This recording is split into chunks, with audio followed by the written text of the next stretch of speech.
तुम्हें घर नहीं जाना है क्या आज? अपने बच्चों को नहीं देखना चाहती? जानती भी हो कि इस आदमी के खिलाफ मुंह खोल रही हो। हमेशा हमेशा के लिए दफन कर दी जाओगी। सर, मैंने उस लड़की को टच किया था। उसे बहुत तेज फीवर है और वो कांप रही थी। उसके साथ गलत हुआ है। वो डॉक्टर उसे लेडी डॉक्टर को लेकर वहां से चला जाता है। विक्रम अपने बेबी डॉल के फेस को टॉवल से साफ करता है। उसके बाद वो अपनी बेबी डॉल को मेडिसिन खिलाता है। उसे समझ नहीं आ रहा था कि वो कैसे उसे मेडिसिन दे। विक्रम अपने मुंह में मेडिसिन डालता है। फिर वो फना को किस कर लेता है और उसके बाद फना को मेडिसिन विक्रम के अतरंगी अंदाज में खिला दी जाती है। विक्रम अपनी बेबी डॉल के पास बैठा हुआ था और फिर धीरे धीरे फना का बुखार उतरने लगता है। रात के 10 बजे फना की आंखें खुलती हैं। वो विक्रम की बाहों में थी। मोटू बेबी डॉल। फना अब कुछ भी नहीं बोलती है। विक्रम उसे अपने हाथों से सूप पिलाता है। फना गर्मा गर्म सूप पीती है। उसे काफी अच्छा महसूस होता है। विक्रम फना को बहुत ही प्यार और दुलारते हुए उसे सूप पिला रहा था। फना सूप फिनिश करती है। उसके बाद विक्रम उसे बेड पर वापस लेटा देता है। बेबी डॉल, अपने कपड़े रिमूव करो, जिससे फना डर जाती है। उसे लगता है कि विक्रम उसके साथ फिजिकल होना चाहता है। सर! मोटू! विक्रम फना के कपड़े रिमूव करने लगता है। वो फना के कपड़े बेड के नीचे फेंक देता है। विक्रम फना की बॉडी पर ऑइंटमेंट लगाने लगता है। उसने सिगरेट से जले हुए निशान पर धीरे से ऑइंटमेंट लगाया तो फना की चीख निकल जाती है। विक्रम उसका चेहरा देखता है तो फना रो रही थी। विक्रम फना की पूरी बॉडी पर अपने द्वारा बनाए निशानों को देखकर अंदर से संतुष्ट था। विक्रम फना की गर्दन के पास टच करता है और वहां पर वो ऑइंटमेंट लगाता है, क्योंकि विक्रम ने उस हिस्से को काफी बार चोट पहुंचाई थी और काटा था, क्योंकि वहां पर उसे नीरज ने किस किया था, जो विक्रम को बर्दाश्त नहीं हुआ था। विक्रम फना की पूरी बॉडी पर ऑइंटमेंट अप्लाई कर देता है। करीबन 1 घंटे तक फना वैसे ही लेटी रहती है। उसके बाद विक्रम फना को पलट देता है और उसके बदन पर ऑइंटमेंट अप्लाई करने लगता है। फना कांप पड़ रही थी। विक्रम फना की बैक पर किस करता है। मोटू बेबी डॉल। फना कुछ भी नहीं बोलती। मेरी मोटो बेबी डॉल, विक्रम अपनी सख्त आवाज में बोलता है। सर, फना डरते हुए बोली। डॉक्टर ने तुम्हें कुछ दिन तक चलने के लिए मना किया है। वैसे तो तुम्हारे पैर बहुत ही थिरकते हैं। तभी फना रोने लगती है। डोंट क्राई मेरा मोटू बच्चा, तुम्हारे पैर थिरकते हुए दिखने में बहुत खूबसूरत लगते हैं। विक्रम का हाथ फना की थाइस पर था। फना अपने मुंह पर हाथ रख लेती है। बेबी डॉल, वो सॉन्ग कौन सा था? वो तुम्हारे काफी करीब था। तुम उसके बेहद नजदीक। वो कौन से ब्रांड का परफ्यूम यूज करता है? Baby doll. विक्रम के सवालों ने फना की रूह कंपा दी थी। वो भाग भी नहीं सकती थी। मोटू बेबी डॉल, जब उस आदमी ने तुम्हें किस किया तब तुम्हें कैसा फील हुआ? क्या तुम्हारा उसके साथ हम बिस्तर होने का दिल किया? मेरे साथ जैसा फील करती हो वैसा फील किया। तुम दोनों एक एज के भी लग रहे थे। हम और मैं तुम्हें बूढ़ा लगता हूँ। क्यों सही कहा ना बेबी डॉल? फना डरते हुए उठकर बैठ जाती है और विक्रम की तरफ पलटती है। फना अपने कान पकड़ लेती है और उसकी आंखों से झरझर आंसू बहने लगते हैं। फना विक्रम के पास धीरे से आती है और उसकी शर्ट पकड़ लेती है। सर! फना विक्रम के चेहरे को पकड़ लेती है और फिर उसके होठों को चूम लेती है। मुझे गुस्सा मत करिए, मुझे नहीं पता कि वो कौन से ब्रांड का परफ्यूम यूज करता है। मैं तो बस उसकी मदद करना चाहती थी, क्योंकि वो मेरा दोस्त है। मुझे नहीं पता था कि आप इतना ज्यादा गुस्सा हो जाओगे। फना सिसकते हुए बोलती है। तुम मुझे धोखा दे रही थी। बेबी डॉल, तुम उस आदमी की बाहों में थी, उससे फुसफुसाते हुए बातें कर रही थी। तुम्हारे होठों से मुस्कान नहीं जा रही थी और उसके सामने तुमने रिवीलिंग ड्रेस पहनी हुई थी, जो वो तुम्हारे लिए गिफ्ट में लेकर आया था। फना विक्रम के फेस पर अपना हाथ रखती है। उसका पूरा शरीर दहशत से हिल रहा था। सर, मैं आपका मोटू बच्चा, आप मुझे नहीं मारोगे ना? विक्रम फना के आंसू देखता है। रो रो कर फना ने अपनी आंखें सूझा ली थी। हम लेकिन मार खाने वाले काम है तुम्हारे। सॉरी सर, मैं गलती से भी गलती नहीं करूंगी। मैं कभी किसी की मदद नहीं करूंगी, फना रोते हुए बोली। हम, मेरा मोटू बच्चा, क्योंकि अब तुम ये गलती करोगी, तब तुम जिंदा नहीं बचोगी। विक्रम फना के होठों को मसलते हुए बोला। विक्रम की धमकी सुनकर फना डर जाती है। फना और विक्रम दोनों बेड पर लेट जाते हैं। उसके बाद विक्रम फना को अपने सीने से लगाता है और दोनों ही सो जाते हैं। अगली सुबह जब फना उठती है तो वो वापस से महल में लौट आए थे। फना बिस्तर से उठती नहीं है क्योंकि शरीर उसका काम नहीं कर रहा था। ऐसे ही एक हफ्ता बीत जाता है, लेकिन फना घर से बाहर नहीं निकलती। विक्रम उसे छोड़कर बाहर चला गया था इंडिया से, पर फना की हिम्मत नहीं हुई थी कि वो उस कमरे से बाहर निकल जाए। कमरे में ही सब दे दिया जाता था। उसके पास फोन नहीं था। इस वजह से उसने निशु से कांटेक्ट भी नहीं किया। फना विक्रम के बारे में सोच सोच कर ही पागल हो रही थी। उसे भ्रम होने लगा था कि विक्रम उसे घूर रहा है, उसे देख रहा है, क्योंकि विक्रम उसे ढूंढ लेता है, न जाने कैसे। फना को तो अब बाहर कदम रखने में भी डर लगने लगा था। फना आज कई दिनों बाद महल से बाहर गार्डन में अपने कदम रखती है और आसमान देखने लगती है। अब तो उसकी हिम्मत इतनी भी नहीं थी कि वो किसी से बात कर ले। उसका बचा खुचा कॉन्फिडेंस भी विक्रम ने तोड़ दिया था। फना गार्डन में बैठकर झूला झूल रही थी। तभी उसे याद आता है कि उसके पास थोड़े पैसे हैं जो उसने निशु को दिए थे। उससे वो छोटा फोन ले सकती है इमरजेंसी के लिए। फना अपने कपड़े बदलती है और उसके बाद वो निशु से मिलने के लिए चली जाती है। क्योंकि आज वीकेंड था तो निशु घर पर ही होगी। फना जब घर पर पहुंचती है तो देखती है कि निशु बेड पर सो रही है। वो जाकर बेड पर चुपचाप बैठ जाती है। निशु ने फना को देखते हुए कहा, तू यहाँ पर क्या कर रही है? इतने दिनों बाद और ये फेस को क्या हो गया? थोड़ी कमजोर लग रही है। फना ने निशु को देखा और उसे हक करते हुए रोने लगती है। तो निशु उठकर बैठ जाती है और वो फना को संभालते हुए बोली, क्या हुआ है तुझे? रो क्यों रही है? मुझसे बिल्कुल बर्दाश्त नहीं हो रहा है निशु। मुझे लगता है कि मैंने बहुत बड़ी गलती कर दी है। मुझे इस कॉन्ट्रैक्ट से आज़ादी चाहिए। मैं यहाँ से भाग भी नहीं सकती हूँ, क्योंकि वो आदमी मुझे ढूंढ लेता है। उसे पता चल जाता है कि मैं कहाँ हूँ। मैं क्या करूँ? मैं फंस चुकी हूँ। निशु पहले तो फना को चुप करती है। शांत हो जा, फना। क्या हुआ तुझे? बताओ तो, ऐसे रो क्यों रही है तू?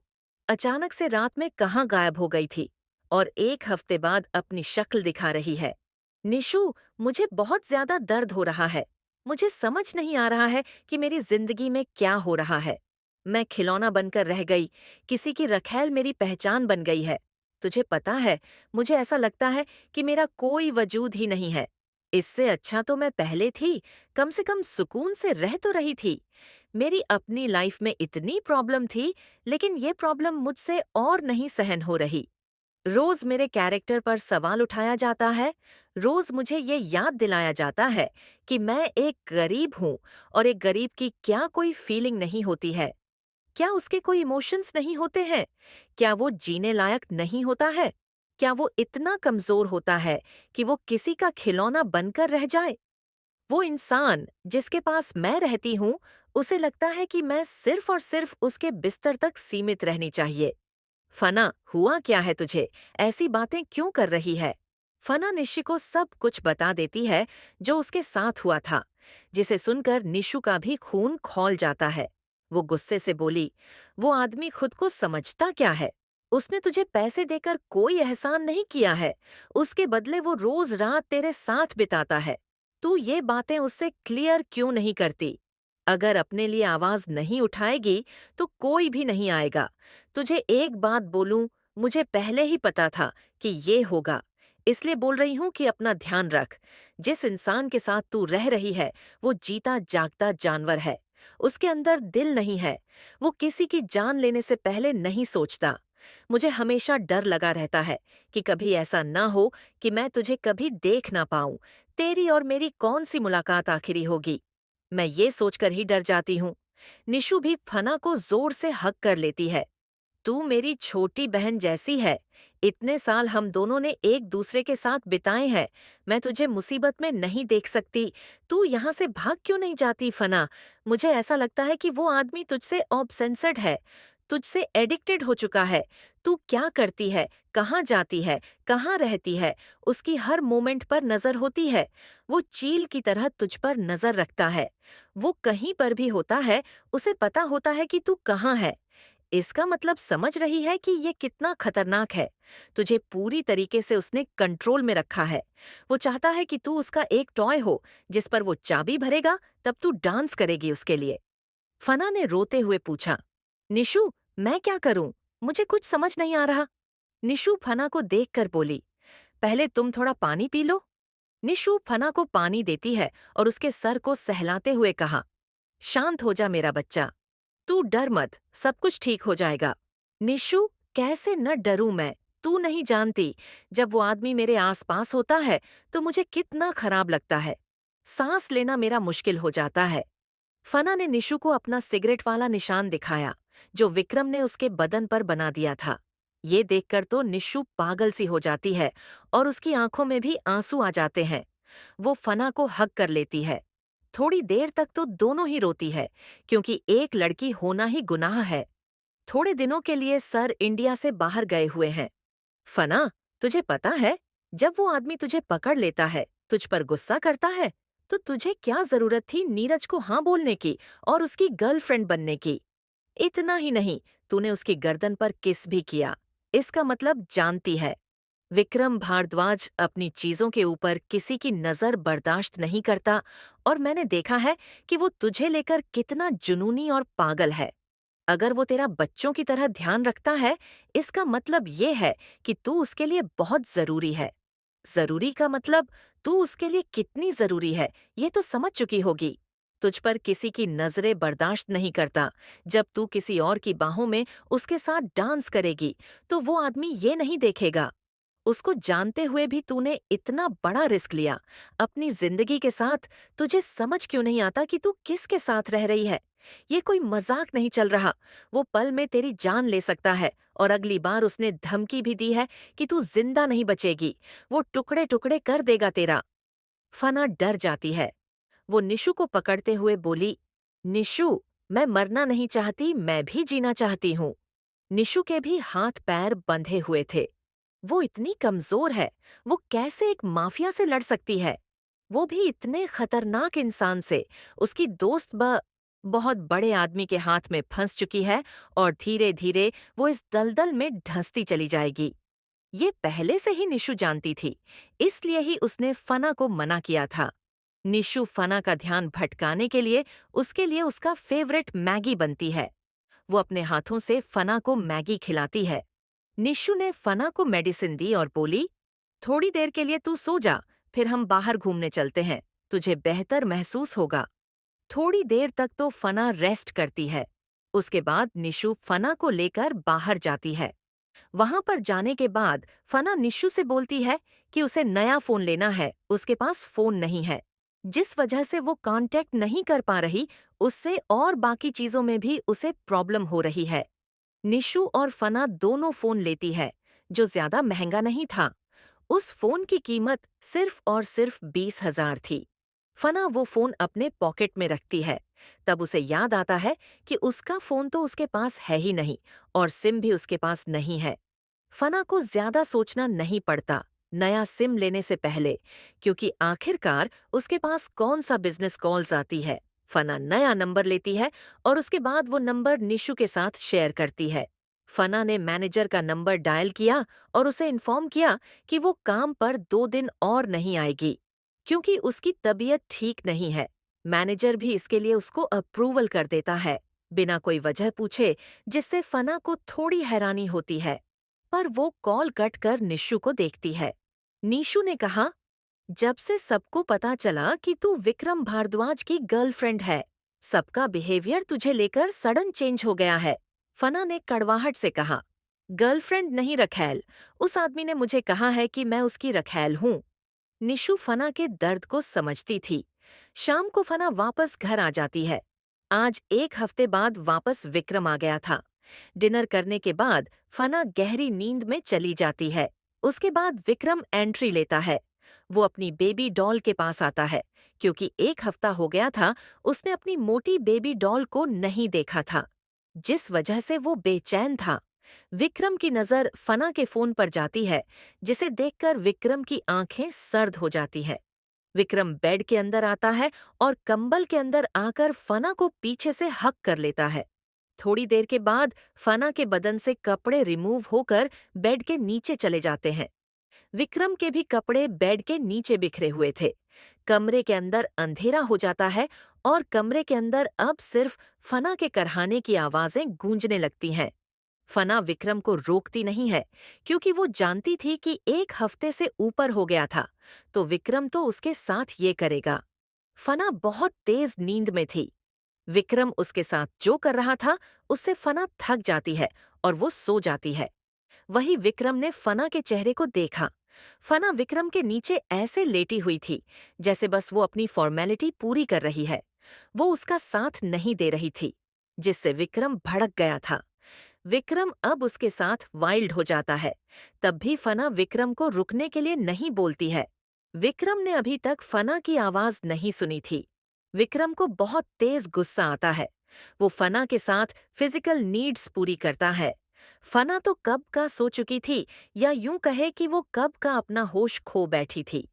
थोड़ी देर के लिए तो फना डर भी गई थी, पर कुछ नया नहीं था ये।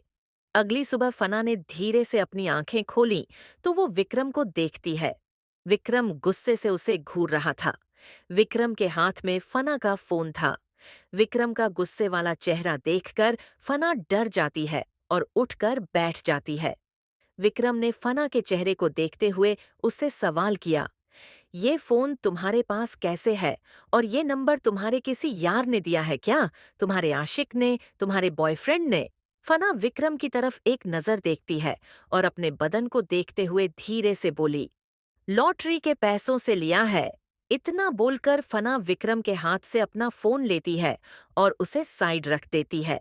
विक्रम फना से फोन का पासवर्ड पूछता है, लेकिन फना उसे पासवर्ड नहीं बताती है और सीधा बाथरूम में चली जाती है, जिससे विक्रम का दिमाग खराब हो जाता है।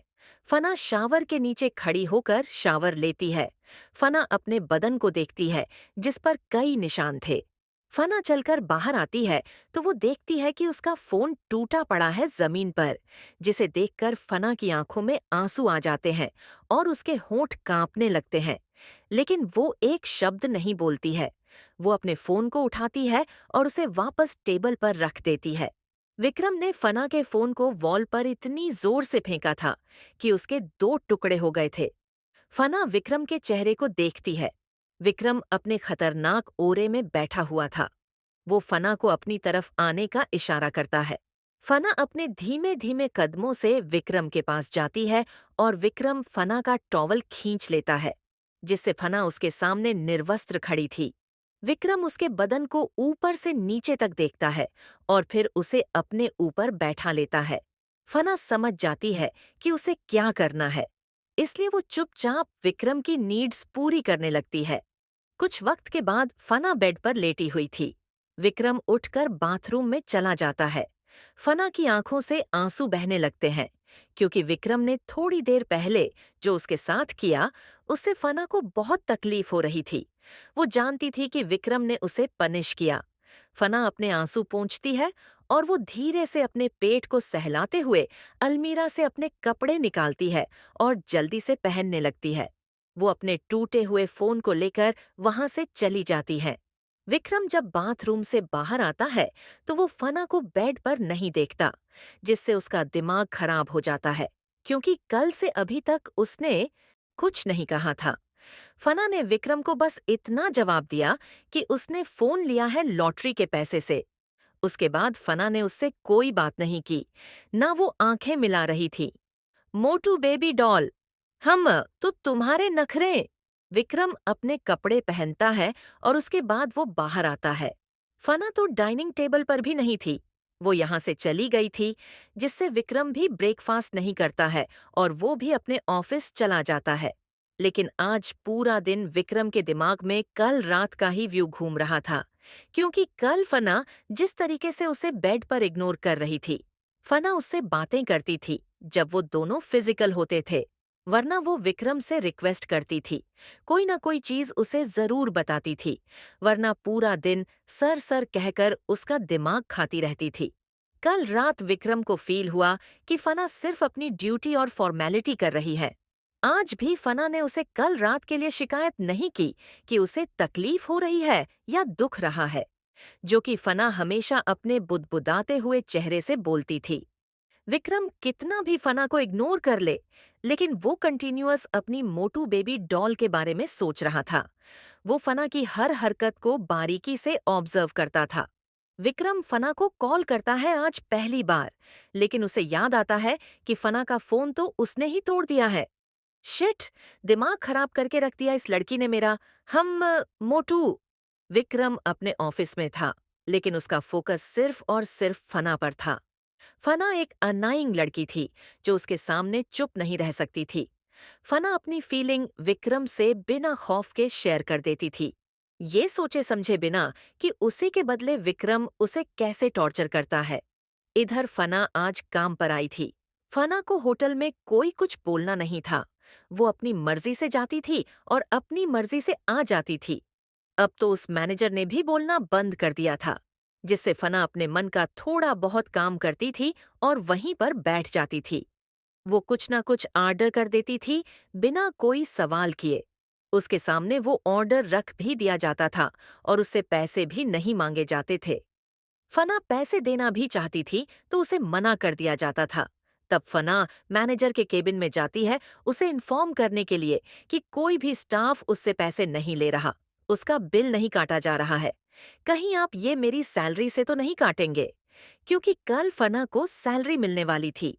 इस पर मैनेजर ने फना को देखते हुए कहा, तुम फिक्र मत करो, तुम्हारी सैलरी तुम्हें मिल जाएगी और उसमें तुम्हारा खाने के पैसे कट नहीं होंगे।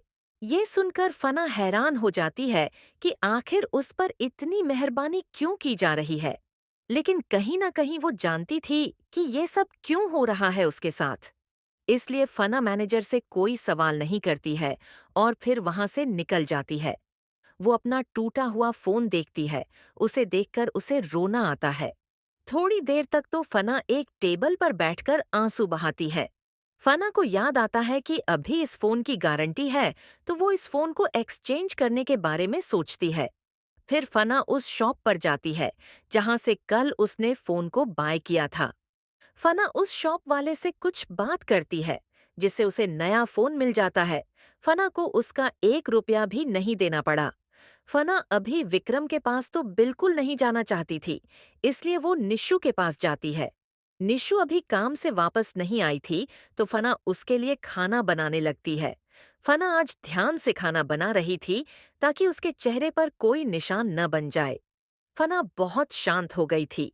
1 हफ्ते से वो किसी से बात भी नहीं कर रही थी। चौल में तो वैसे भी कोई उससे बात नहीं करता था, उसकी सिर्फ बुराइयां होती थी। फना एक्सपेक्ट कर चुकी थी कि वो लोग कुछ गलत नहीं बोल रहे हैं। वाकई में वो किसी की रखैल तो बन ही चुकी है, उसके बदले वो पैसे लेती है। फना की आंखों में रह रहकर आंसू आ रहे थे।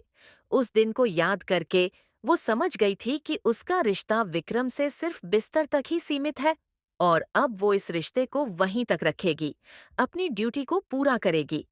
निशु जब काम से वापस आती है, तब वो देखती है कि फना अपने फोन को घूर रही है। निशु फना को देखते हुए बोली, क्या हुआ तुझे?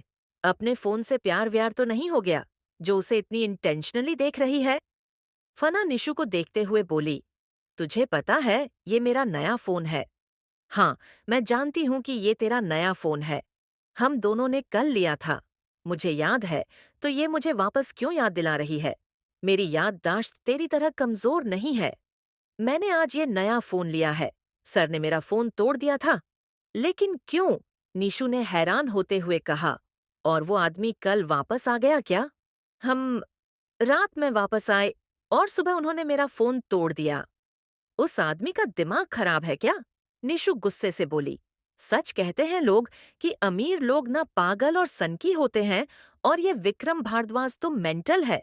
इसे ना मेंटल असाइलम में होना चाहिए और करंट लगने चाहिए इसे। तब इसका दिमाग ठीक रहेगा, बेवकूफ सरफिरा इंसान। निशु, ऐसा मत बोल, फना ने डरते हुए कहा। अगर सर ने सुन लिया ना तो वो तेरी जुबान खींच लेंगे और काट देंगे। मैंने उन्हें अपने फोन का पासवर्ड नहीं बताया, इसलिए उन्होंने गुस्से में मेरा फोन तोड़ दिया। फना ऐसा बोलते हुए रोने लगती है।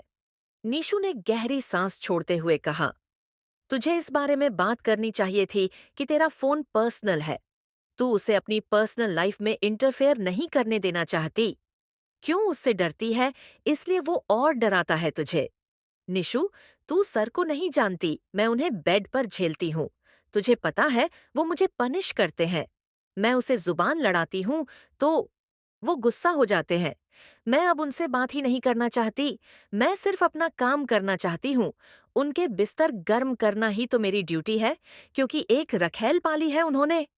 तभी निशु ने फना को डांटते हुए कहा, फना, तुम खुद के लिए इतने भद्दे शब्द क्यों इस्तेमाल कर रही हो? तभी फना अपना फेस अपने हाथों से छुपा लेती है और रोने लगती है। मुझे ऐसा महसूस कराया जाता है। ऐसा लगता है कि जैसे मेरे कोई इमोशन ही नहीं है, कोई फीलिंग्स ही नहीं है। मैं खुद के लिए ऐसे शब्द इस्तेमाल नहीं कर रही थी।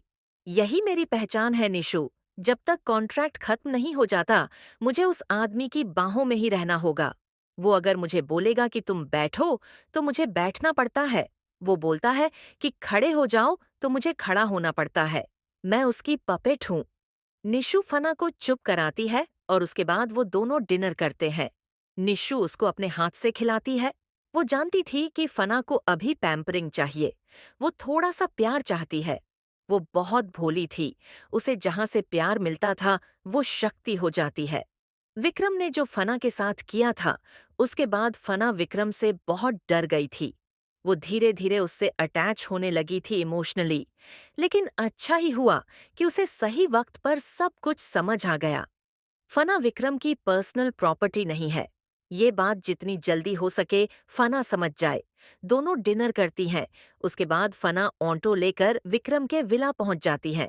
फना सीधा कमरे में जाती है। तभी नौकरानी फना के लिए कमरे में डिनर लेकर आती है, तो फना नौकरानी को मना कर देती है कि उसे भूख नहीं है। नौकरानी वहां से चली जाती है। फना बेड पर लेट गई थी और फोन चलाते हुए उसे कब नींद आ जाती है, उसे पता भी नहीं चलता। विक्रम देर रात आता है और सीधा कमरे में अपनी बेबी डॉल को देखने के लिए वो बेड के पास खड़ा हो जाता है। विक्रम अपनी शर्ट रिमूव कर देता है और फना के चेहरे को देखता है, जो सोते हुए बहुत मासूम लग रहा था। उसके चेहरे पर उदासी थी। फना के फोन पर विक्रम की नजर जाती है, जिससे विक्रम का एक बार फिर खून खौल जाता है कि उसकी बेबी डॉल के पास इतने पैसे तो नहीं है कि वो हर रोज नया फोन खरीदे। आखिर कौन है तुम्हारे पीछे? विक्रम को शक होता है कि कहीं उसकी जिंदगी में कोई दूसरा मर्द तो नहीं आ गया। इन 1 हफ्तों के बीच में विक्रम बेड पर आता है। उसके बाद वो फना के कपड़े रिमूव करने लगता है। विक्रम जैसे ही उसको अपनी आगोश में भरता है, फना की आंखें खुल जाती हैं। वो डर जाती है और उसकी चीख निकल जाती है। फना विक्रम के चेहरे को एक नजर देखती है और फिर वापस अपनी आंखें बंद कर लेती है। फना ब्लैंकेट को जोर से पकड़ लेती है, लेकिन कुछ बोलती नहीं है।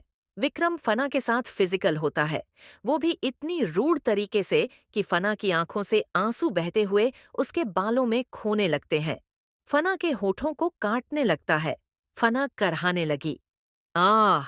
विक्रम ने फना के पैर पकड़ लिए। फना ने बेडशीट को और जोर से कस कर पकड़ लिया, जिससे बेडशीट फट जाती है। विक्रम वक्त के साथ और ज्यादा वाइल्ड हो जाता है। विक्रम जानबूझकर फना के साथ ये कर रहा था कि फना उसका नाम ले, क्योंकि फना उसे एक शब्द भी नहीं बोल रही थी। बेबी डॉल, मैं 1 हफ्ते तक तुम्हारे पास क्या नहीं रहा। तुमने तो दूसरा आदमी फंसा लिया। नए नए फोन कौन दिला रहा है तुम्हें? फना कुछ भी नहीं बोलती है। वो बस अपनी आंखें बंद करके ये सब कुछ बर्दाश्त करती है। वो अंदर ही अंदर काउंटिंग करती है ताकि ये सिलसिला जल्दी ही थम जाए। विक्रम फना को पलट देता है और उसके बाद वो उतनी ही रुड़ तरीके से फना के करीब आता है। कमरे में सिर्फ और सिर्फ फना के कराहने की और आहें भरने की आवाज गूंज रही थी। आह! विक्रम फना को अपनी गोद में बैठा लेता है और उसके बाद वो फना के बालों को पकड़कर पीछे करता है। विक्रम फना के चेहरे को देखता है, जो आंसुओं से भर गया था। वो फना के साथ और भी रुड तरीके से फिजिकल होने लगता है। फना विक्रम के शोल्डर पर अपने नाखून मारने लगती है। फना भी विक्रम के इशारे को समझ जाती है। वो अपना काम करने लगती है। फना अपनी बॉडी मूव करती है तो विक्रम उसकी कमर को मसलने लगता है। आह! फना ने झटके से आंखें खोली, क्योंकि उसे अपनी बॉडी में आज असहनीय दर्द हुआ था। वो अपने ऊपर छाए हुए विक्रम को देखती है और अपनी आंखें वापस बंद कर लेती है। विक्रम ने फना की बाजू को बेड पर ब्लॉक कर रखा था। फना के पैर टूटने लगे। विक्रम का एक हाथ फना की गर्दन पर था, जिससे फना की आवाज भी उसके मुंह से नहीं निकल रही थी। जिस तरीके से विक्रम फना को नींद में ही परेशान कर रहा था, फना जानती थी कि विक्रम ये सब कुछ जानबूझकर कर रहा है। लेकिन फना विक्रम को रोकती भी नहीं है, क्योंकि वो समझ गई थी कि विक्रम को उसकी बॉडी से सिर्फ और सिर्फ अपनी जरूरत को शांत करना है। ये सिलसिला जब खत्म होता है तो फना बहुत थक जाती है। विक्रम सिगरेट के कश भर रहा था। वही फना अपने पेट पर हाथ रखकर उसे रब कर रही थी, क्योंकि उसे बहुत तकलीफ हो रही थी। लेकिन विक्रम बहुत गुस्से में था, क्योंकि फना उसे अवॉइड कर रही थी। विक्रम ने फना को अपनी तरफ पलटते हुए गुस्से से कहा, तुम मुझे नजरअंदाज कर रही हो, बेबी डॉल। सर, मेरी क्या औकात कि मैं आपको नजरअंदाज करूंगी। मैं समझ चुकी हूं कि मैं आपकी रखैल हूं और मैं अपना काम करने से पीछे नहीं हटूंगी।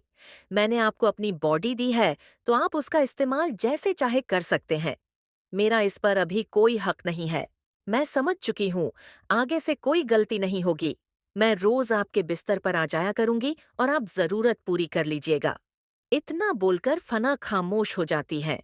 वही फना के मुंह से रखैल शब्द सुनकर विक्रम को बहुत आज अजीब लगता है और उसका पारा चढ़ जाता है।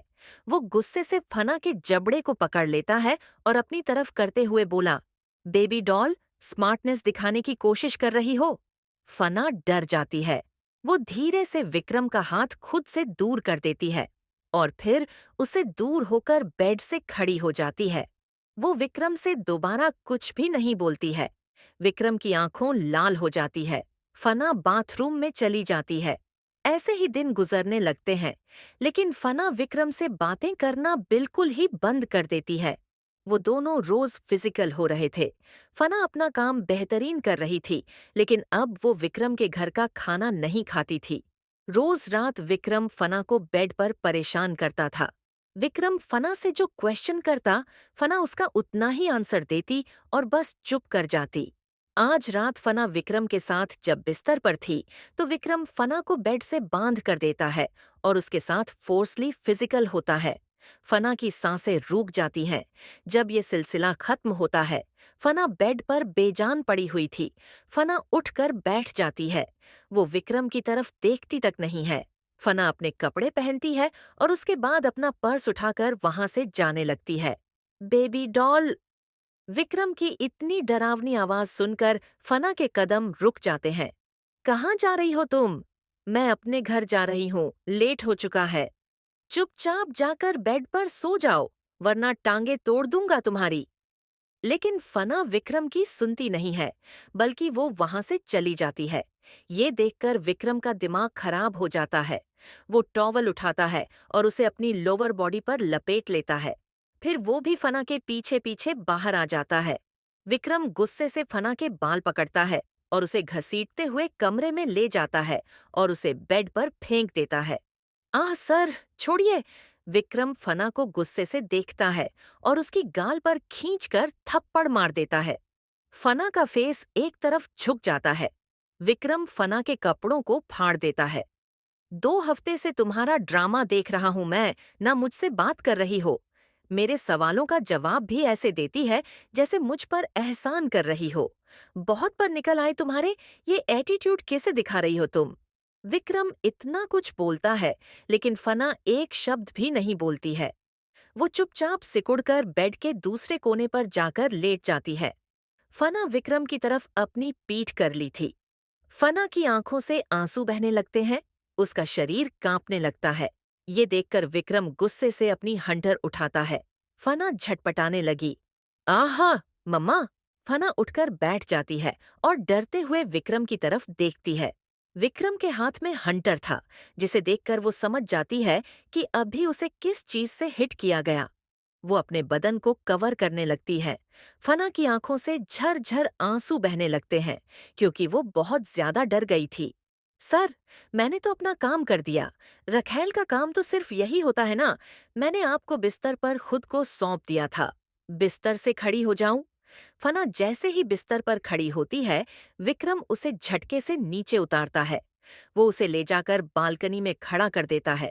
बाहर ठंडी हवा चल रही थी और फना के बदन पर इस वक्त कोई कपड़ा नहीं था। विक्रम उसके बाद बालकनी का डोर लॉक कर देता है। फना बालकनी में खड़ी थी। वह बहुत एम्ब्रेस फील कर रही थी। सर, प्लीज मुझे अंदर आने दीजिए। लेकिन विक्रम ने बालकनी का डोर लॉक कर दिया था। फना अंदर का नजारा तो देख पा रही थी, लेकिन अंदर नहीं आ पा रही थी। वही विक्रम अपने हाथों में हंटर लिए खड़ा होकर उसको अपनी शून्य नजरों से देख रहा था। वही फना उस गिलास डोर पर अपना हाथ मार रही थी। प्लीज सर, बहुत ठंड है बाहर। बहुत ज्यादा ठंड थी और फना थर थर कांप रही थी। ठंड की वजह से उसके हाथ पैर ठंडे पड़ने लगे थे। उसका शरीर सुन्न हो गया। फना बालकनी में खड़ी थी और ठंड से थर थर कांप रही थी। वो सिकुड़ती जा रही थी। फना की आंखों से आंसू बह रहे थे। वो रोते हुए ग्लास डोर को पीट रही थी। सर, प्लीज मुझे अंदर ले लीजिए। लेकिन विक्रम फना को अपनी शून्य नजरों से देख रहा था। दोनों के बीच में दूरियां थी, सिर्फ एक ग्लास डोर की। विक्रम वहां से चला जाता है। फना समझ जाती है कि विक्रम उसे अंदर नहीं लेगा। वो रोते हुए वहीं जमीन पर बैठकर रोना शुरू कर देती और ठंड से कांपते हुए उसका बदन भी अब अकड़ जाता है। फना के पूरे हाथ पैर फूल गए थे। फना शून्य नजरों से बालकनी की तरफ देखती है। उसकी नजर रेलिंग पर जाती है। उसकी आंखों में धुंधलापन था, क्योंकि रो रो कर फना के आंसू भी सूख गए थे। फना अपनी आंखें बंद कर लेती है। उसे चक्कर आने लगे थे। अचानक से फना खड़ी हो जाती है। फिर वो अपने धीमे धीमे कदम बालकनी की ग्रिल्स की तरफ बढ़ा देती है। फना थर थर कांपते हुए बालकनी के पास आकर खड़ी हो जाती है और काफी देर तक तो वो चारों तरफ देखती है। इधर विक्रम बेड पर बैठा हुआ था। विक्रम सिगरेट के कश भर रहा था। बेचैन तो विक्रम भी उतना ही था। फना विक्रम को कई दिनों से इग्नोर कर रही थी। वो विक्रम से पहले की तरह बातें नहीं करती थी। विक्रम को लग रहा था कि उसने फना को उसकी औकात से ज्यादा ही दे दिया है। इसलिए विक्रम उसे उसकी जगह दिखा रहा था। विक्रम वापस से ग्लास डोर के पास आकर खड़ा हो जाता है और फना को देखकर उसकी आंखें सर्द हो जाती है। फना बालकनी में खड़ी थी, ग्रिल्स के पास। विक्रम के मन में सबसे पहला क्वेश्चन ये हिट करता है कि ये लड़की वहां क्या कर रही है। विक्रम के हाथ में जो सिगरेट थी वो जल रही थी। विक्रम की उंगलियां भी अब जलने लगी थीं, लेकिन विक्रम को इसका एहसास नहीं हो रहा था। फना ग्रिल पर अपने दोनों को हाथों को रखती है और उसके बाद उसके और नजदीक जाती है। विक्रम फना को पीछे से देख रहा था। फना बहुत ज्यादा कांप रही थी। उसके बाल हवा में लहरा रहे थे। फना के बाल लंबे होने की वजह से उसकी तो हाफ बॉडी ढक गई थी। फना अपना पैर उठाती है और वो ग्रिल पर रख लेती है, जिससे विक्रम की आंखें चौड़ी हो जाती है। विक्रम समझ जाता है कि वो क्या करने वाली है। आगे उसका अगला स्टेप क्या होगा। विक्रम जल्दी से ग्लास के डोर को रिमोट से ओपन करता है। फना अपना दूसरा पर भी ग्रिल पर रखती है और ग्रिल से जंप करने वाली थी कि उससे पहले ही विक्रम उसे पीछे से पकड़ लेता है। विक्रम फना को लेकर बालकनी में गिर जाता है। विक्रम के हाथ कांप रहे थे। वो फना को अपनी बाहों में भर लेता है। वही फना का तो पूरा चेहरा बालों से कवर हो गया था। विक्रम उसके चेहरे से बालों को साइड करता है और उसके फेस को दबाते हुए बोला, ये क्या करने जा रही थी तुम? खुद को खत्म कर रही थी। तुम्हारी हिम्मत कैसे हुई सुसाइड करने की? वही फना के होंठ कांप रहे थे। वो विक्रम से कुछ भी नहीं बोलती है। विक्रम फना के चेहरे को बस गुस्से से घूर रहा था। फना की आंखों से बहते हुए आंसू विक्रम की आंखों में चुभ रहे थे। 5 मिनट तक तो विक्रम भी वैसे ही उसी पोजीशन में रह जाता है। क्योंकि उसे अपनी आंखों पर यकीन नहीं हो रहा था कि फना सुसाइड कर रही थी। अगर वो 5 मिनट भी लेट हो जाता तो उसे फना की डेड बॉडी मिलती। विक्रम ये इमेजिन करके ही फना को और जोर से हक कर लेता है। विक्रम फना को उठाता है और उसके बाद उसे लेकर कमरे में आ जाता है। विक्रम ने बालकनी के डोर को लॉक किया और कमरे का हीटर ऑन कर दिया। विक्रम कंबल उठाता है और उसे पूरी तरीके से फना को कवर कर देता है, क्योंकि फना बहुत ज्यादा कांप रही थी और उसका बदन गर्म हो गया था। शायद उसे फीवर हो गया था। विक्रम हल्के से फना के चेहरे को देखता है, क्योंकि विक्रम ने पूरा उसको कवर कर दिया था। फना को वो अपनी गोद में लेकर बैठा था। विक्रम फना के फोरहेड पर अपनी होंठ रखता है, लेकिन दोनों में से कोई कुछ बोलता नहीं है। आज विक्रम को फना की आंखों में जीने की कोई वजह ही नहीं दिखाई दे रही थी। फना ने आज इतना बड़ा कदम उठाने की कोशिश की जो विक्रम कभी नहीं भूल सकता। विक्रम के होश उड़ गए थे। उसने तो फना को बालकनी में छोड़ा था ताकि फना की अक्ल ठिकाने आ जाए। वो उसे उसकी औकात और जगह याद दिलाना चाहता था कि तुम सड़कों पर सोने लायक हो। पर अनएक्सपेक्टेड फना ने जो आज किया, विक्रम उससे हिल गया था। फना विक्रम के सीने से लगी हुई थी, लेकिन एक कुछ बोल नहीं रही थी। दोनों के बीच में खामोशियां ने ऐसी जगह बनाई थी कि आज वो चुप्पी टूटने को तैयार नहीं थी। विक्रम भी बस फना को लेकर वैसे ही बैठा रहता है। आखिर फना को ऐसा भी क्या हो गया कि वो जीना नहीं चाहती।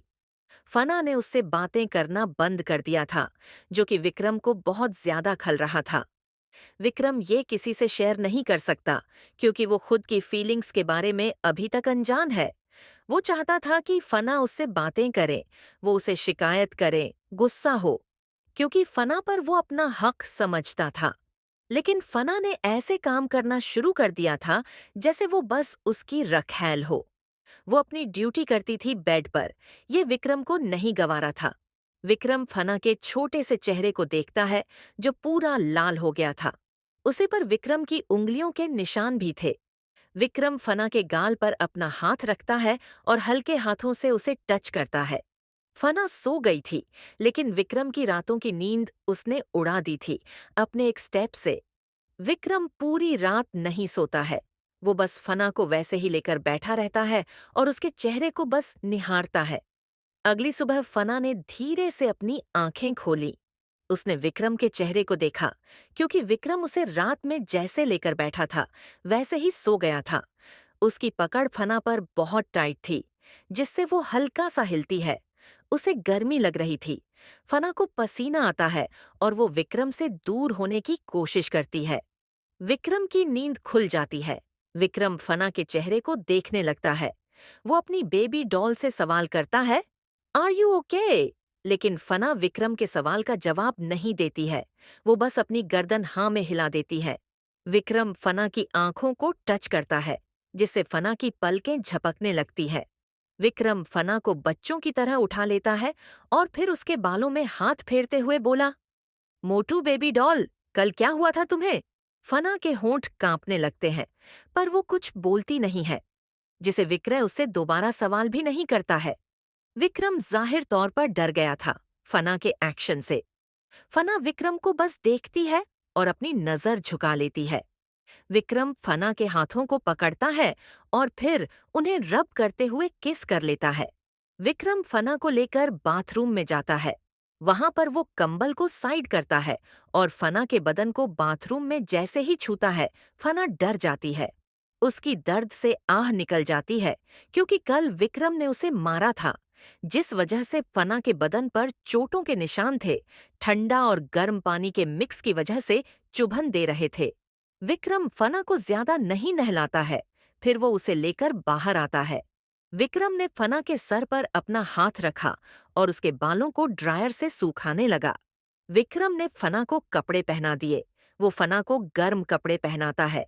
उसके बाद विक्रम बाथरूम में जाता है और थोड़ी देर में जब वो वापस आता है शावर लेकर, तो फना यहाँ से जा चुकी थी। विक्रम का चेहरा गुस्से से डार्क हो जाता है और एक बार फिर से उसका माथा ठनक जाता है। फना ऑटो में बैठी हुई थी और कल रात के बारे में सोच रही थी। कल तो उसने फैसला ही कर लिया था कि वो किस्सा ही खत्म कर देगी। जब वही जिंदा नहीं रहेगी तो ये कॉन्ट्रैक्ट भी नहीं रहेगा। फना होटल पहुंचती है और वहां पर काम करना स्टार्ट कर देती है। आज फना ने किसी से बात भी नहीं करी थी। वो रेगुलर रोज एक कॉफी पीती थी। आज उसने वो कॉफी भी नहीं पी। इधर विक्रम अपने ऑफिस में था, लेकिन आज विक्रम का फोकस अपने काम पर नहीं था। बार बार उसकी आंखों के सामने कल रात का वो विजुअल घूम रहा था, जब फना सुसाइड करने के लिए बालकनी से कूदने जा रही थी। अगर विक्रम 1 मिनट भी लेट हो जाता तो फना आज जिंदा नहीं होती। विक्रम अपना फोन उठाता है और उसके अंदर वो कुछ चेक करता है। उसके बाद विक्रम के दिमाग में कुछ और चलने लगता है। विक्रम अपने ऑफिस से बाहर आता है।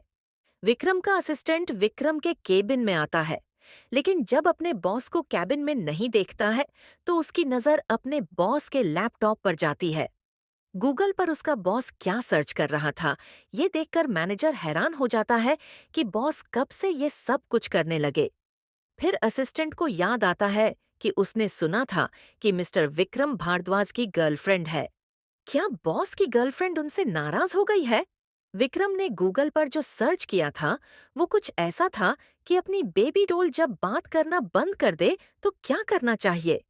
इधर विक्रम कार चला रहा था। उसने विक्रांत को एक मैसेज किया।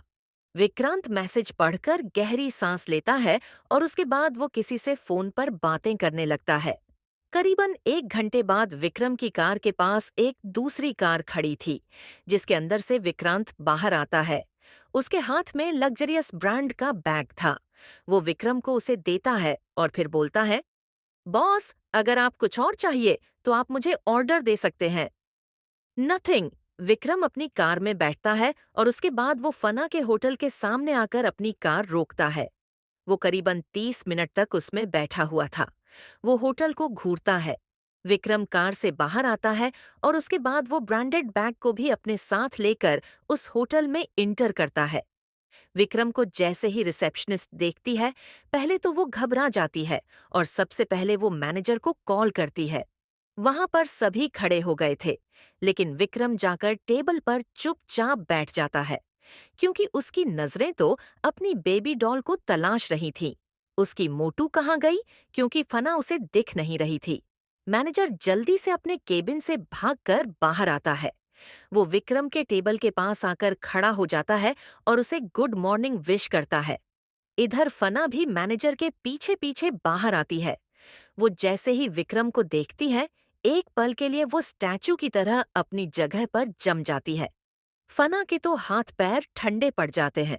विक्रम की नजर तो मैनेजर पर गई भी नहीं, उसकी नजर तो अपनी बेबी डॉल पर ठहर जाती है।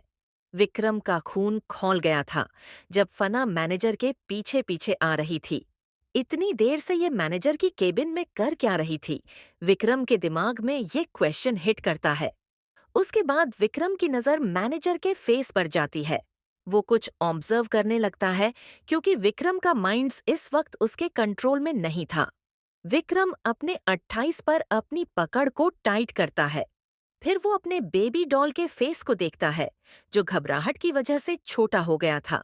मोटू केम हियर। फना तो डर जाती है, ये सोचकर कि विक्रम ने क्या सोचा होगा।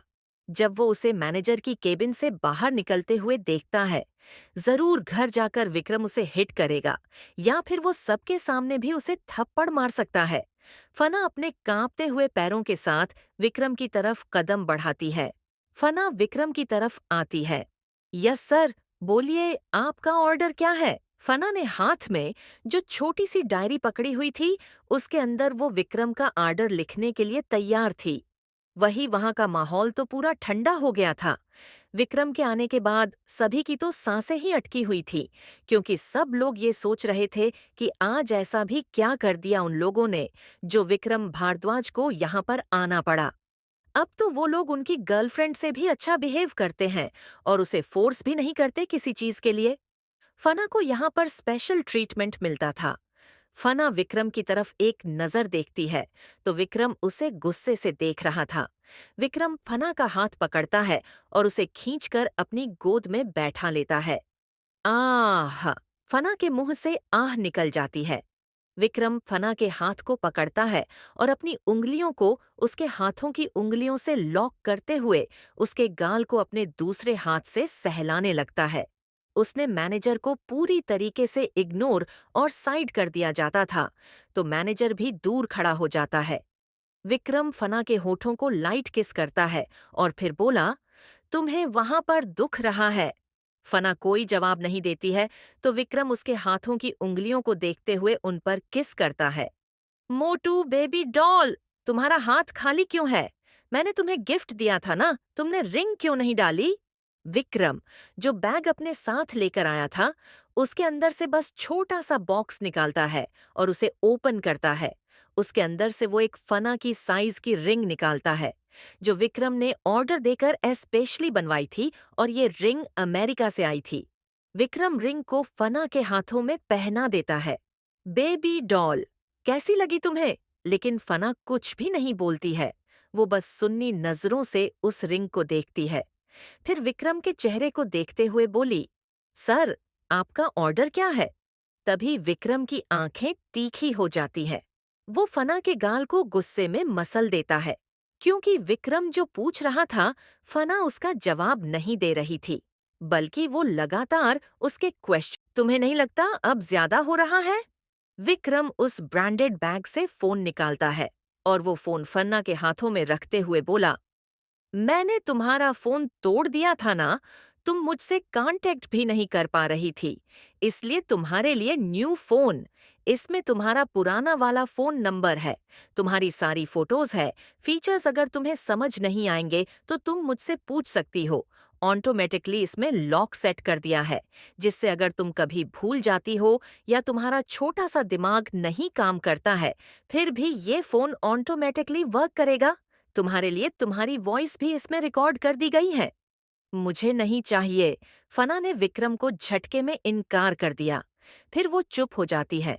फना ने बिना किसी भाव के कहा था, लेकिन विक्रम के आसपास की चीज डार्क हो जाती है। फना ने विक्रम के गिफ्ट को डायरेक्ट रिजेक्ट कर दिया था, जिससे विक्रम के आसपास की चीजें अंधेरे में चली गई थी और विक्रम की आंखें डार्क हो गई थीं। फना विक्रम की गोद में बैठी सबको देखते हुए बोली, सर, प्लीज मुझे ऑर्डर बताइए, क्या है? फना विक्रम की गोद से उठ जाती है। वो विक्रम का हाथ साइड कर देती है। विक्रम अपने हाथों की मुट्ठियां कस लेता है। विक्रम के दिमाग में नेगेटिव थॉट्स चलने लगते हैं। विक्रम फना के हाथ को पकड़ लेता है। Baby doll, don't move. फना के कदम रुक जाते हैं। विक्रम की नजर मैनेजर पर जाती है। विक्रम के सामने से वो इमेज जा ही नहीं रही थी, जब फना मैनेजर के केबिन से निकल रही थी।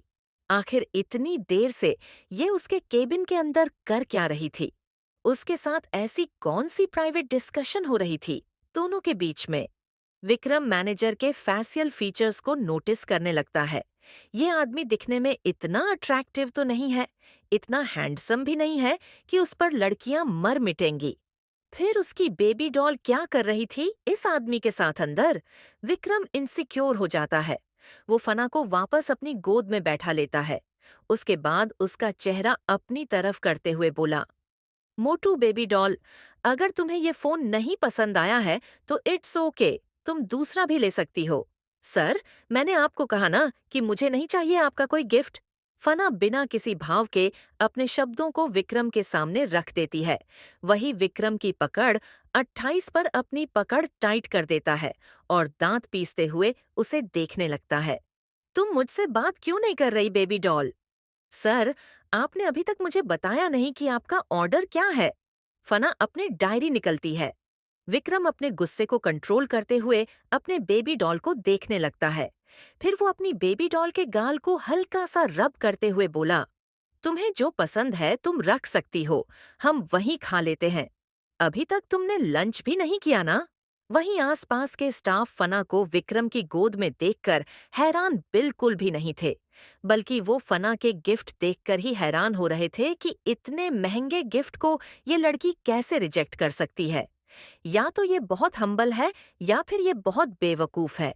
विक्रम भारद्वाज को ना बोलना इस लड़की के लिए इतना इजी है क्या? और विक्रम भारद्वाज भी इस लड़की पर गुस्सा नहीं कर रहे, वो उसे प्यार से मना रहे हैं। सीन कुछ ऐसा था कि विक्रम भारद्वाज की गर्लफ्रेंड उससे नाराज हो गई थी और वो उसे मनाने के लिए यहाँ पर आए थे। ऐसा ही लग रहा था। फना का रवैया साफ जाहिर कर रहा था कि वो विक्रम भारद्वाज से नाराज है। फना विक्रम का ऑर्डर लिखती है और उसके बाद उसकी गोद से खड़ी होते हुए बोली, ओके सर, आपका ऑर्डर आ जाएगा। ऐसा बोलकर फना वहां से चली जाती है शेफ को लिस्ट देने के लिए। वही मैनेजर भी फना के पीछे पीछे जाता है। ये देखकर विक्रम की आंखें कठोर हो जाती है। वो सोच रहा है क्या वही है कि बेबी डॉल का रवैया इस आदमी की वजह से बदल गया है। उसकी बेबी डॉल के दिल में ये राज तो नहीं करने लगा। विक्रम ओवर थिंकिंग कर रहा था, फना को लेकर, और वो खुद भी नहीं जानता। विक्रम अपने गुस्से को कंट्रोल करते हुए थोड़ी देर तक वेट करता है। उसके बाद विक्रम के लिए होटल का सबसे महंगा सूप आता है। मैनेजर वो सब खुद विक्रम के लिए लेकर आता है, लेकिन विक्रम उसे टोटली इग्नोर करता है, जैसे वो वहां था ही नहीं। विक्रम नहीं गुस्से से सबको देखते हुए कहा, बेबी डॉल कहाँ है? विक्रम के गुस्से को देखकर मैनेजर डर जाता है। उसका स्टाफ जल्दी से फना के पास जाता है। वही फना एक रूम के अंदर खड़ी होकर अपने आंसू बहा रही थी। वो लोग जैसे ही फना को बुलाने आते हैं, फना अपने आंसू पूछ लेती है। फना उन लोगों के साथ बाहर आती है। फना विक्रम के चेहरे को देखती है। विक्रम फना को अपनी तरफ आने का इशारा करता है। वो फना को वापस से खींचकर अपनी लैप पर बैठा लेता है। विक्रम फना को सूप पिलाने लगता है अपने हाथों से। फना विक्रम को मना करती है कि उसे सूप नहीं पीना, उसे कोई भूख नहीं लगी। फना लगातार विक्रम को सबके सामने 3 बार रिजेक्ट कर चुकी थी। विक्रम गुस्से से फना की आंखों में देखता है तो फना डर जाती है। विक्रम फना के चेहरे को सहलाते हुए बोला, बेबी डॉल, मैं जानता हूं कि तुम्हारा वेट बढ़ गया है, लेकिन ऐसे भूखी रहोगी तो फिर कमजोर हो जाओगी तुम।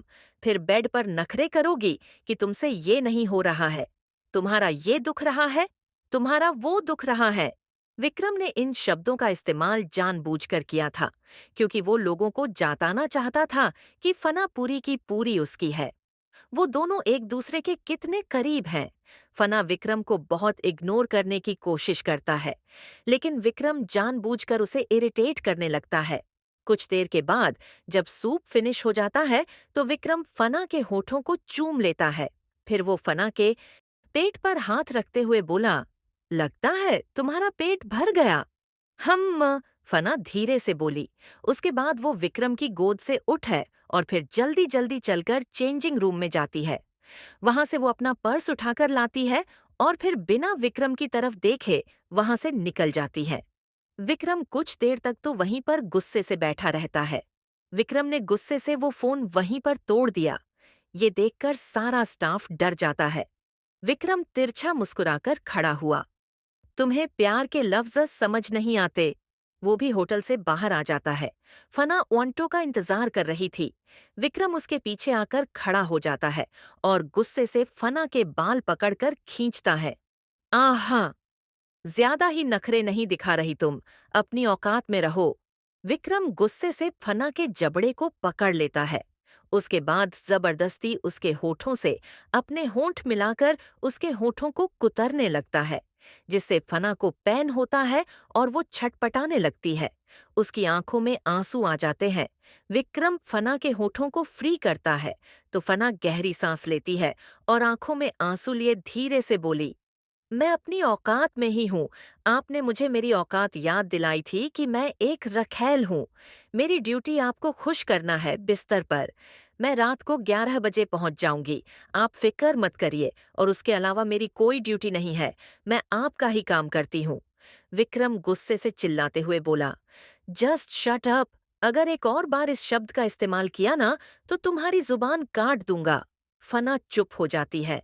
विक्रम गुस्से से खींचकर फना को कार में लेकर जाता है, लेकिन फना विक्रम के हाथ को छुड़ा लेती है और रोते हुए बोली, मैं आपके साथ नहीं जाना चाहती। मेरी ड्यूटी रात की है। मैं आपके बिस्तर पर रात में आ जाऊंगी खुद ब खुद।